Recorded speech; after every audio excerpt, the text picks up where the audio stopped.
রামগঞ্জের উদ্দেশ্যে। তখন প্রায় 7টা বাজে।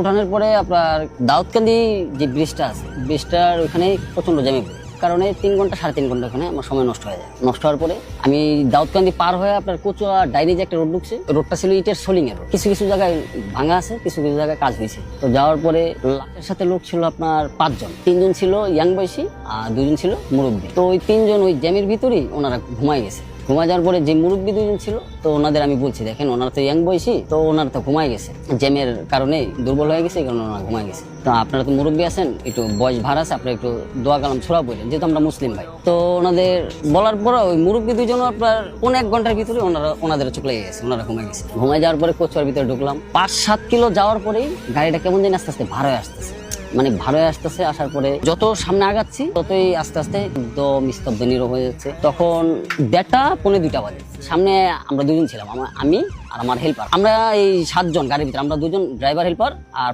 পাশের 5 জন। 7 জনের ভিতরে আমরা 2 জন জাগনা আছি গাড়ির ভিতরে, আর ওনারা 5 জন ঘুমাই গেছে।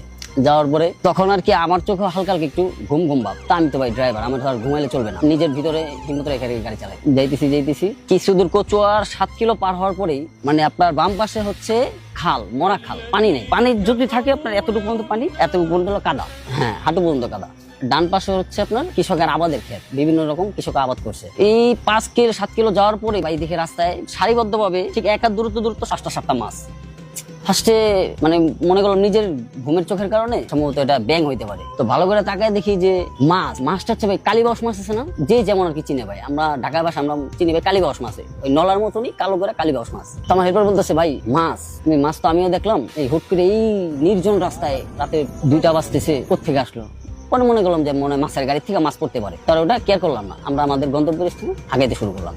1-1.5 কিলো যাওয়ার পরে এক সারিবদ্ধ ভাবে দেখি 10-12টা মাছ। তখন আমার বুঝতে বাকি নেই, দেখে এখানে আমার সাথে উল্টা পাল্টা কিছু যে ঘটতেছে না। মাছগুলা কি জীবিত? না, মাছগুলা মরাই, কিন্তু আপনার একদম ফটফটা পরিষ্কার ভাই, মানে একদম পরিষ্কার মাছগুলা, মাছে কোনো কাদা মাদা কিছু নেই। হ্যাঁ, হেডলাইটের আলোতে। আর হেডলাইটটা যদি বন্ধ করি, মানে আপনাকে আমি বুঝাইতে পারবো না, আপনি আর আমি একার দূরত্ব না, এখান থেকে লাইটটা বন্ধ করলে মানে একার দূরত্বের মানুষ চোখে দেখা যায় না, এত অন্ধকার, মানে এত অন্ধকার। আর রাতটা হলো শীতের রাত। ওই সিচুয়েশন আমি পড়ে ভাই আমার ঘাম ঝরঝরায় পড়তেছে, মানে আমার শরীরে ঘাম ছেড়ে দিয়েছে। তা আমি তো ভাই আগেই বলছি আমি ড্রাইভার, আমার মানে ভয় পেলে চলবো না। তো আমার হেল্পার তো একটু নার্ভাস হয়ে গেছে, ও বলতেছে ওস্তাদ পজিশন তো ভালো দেখতেছি না। আমি কি আল্লাহ ভরসা, আল্লাহর ডাক, চিন্তা করিস না। তখন আমি 5 জন ওনাদের ডাক দিইনি, ওনারা ঘুমাইতেছে ঘুমান। এগুলো তো ভাই আমাদের দেখতে দেখতে অভ্যস্ত।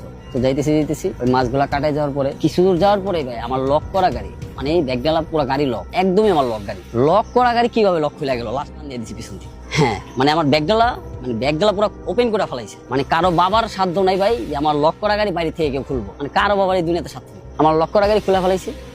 তখন তো ভাই অবস্থা পুরা খারাপ। ওই লাস্ট যারা আসলে 5 জন, ওনারা তো হাও মা করে চিৎকার দিয়ে উঠছে, চেঁচামেচি করে। তখন আবার আমি একটু মানে আমি নিজেই ওনাদের একটু রেগে গেলাম যে আপনার পাস পরে নেই, আধা হাত কি একটা মানে একটু বের হয়ে গেছিল, পাটা একটু ঝুলে গেছিল, স্ট্রেচার থেকে একটু ঝুলে গেছিল, মানে ব্যাগডালা যে টান দিছি ভাই। আমি তো সামনে, আমি ড্রাইভার, আমি সামনে, আমার কানের এখান থেকে মনে হয় যে একটা বাতাস বেরিয়ে গেল, মানে সাঁ করে একটা বাতাস বেরিয়ে গেল। হুট করে কি হলো, পিছিয়ে তাকায় দেখি আমার ব্যাগডালা খুলে গেছে। অটো লক করা গাড়ি, হ্যাঁ খুলে গেছে। পরে ওনাদের সাথে আমি চেঁচামেচি করে উঠলাম, যে বারবার বললাম যে আপনারা দোয়া কালাম পারেন, ছোড়া পড়েন, দোয়া করেন, তার কাছে একটু দোয়া পড়েন। আপনারা ঘুমাই গেছেন, আপনারা যে 2 জন মুরব্বী ছিলেন আপনারাও ঘুমাই গেছেন, আপনাদের একটা দায়িত্ব আছে না। আমার হেল্পারে তখন বললাম যে তুই নাম, যা ব্যাগডালাটা লাগা।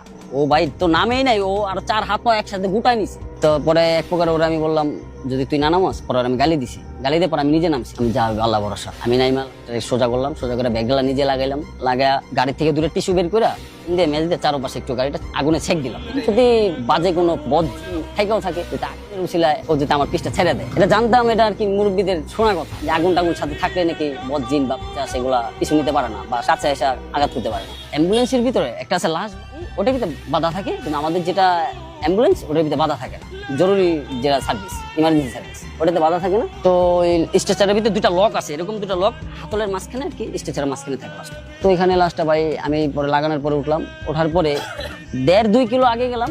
আগে যাওয়ার পরে হাতের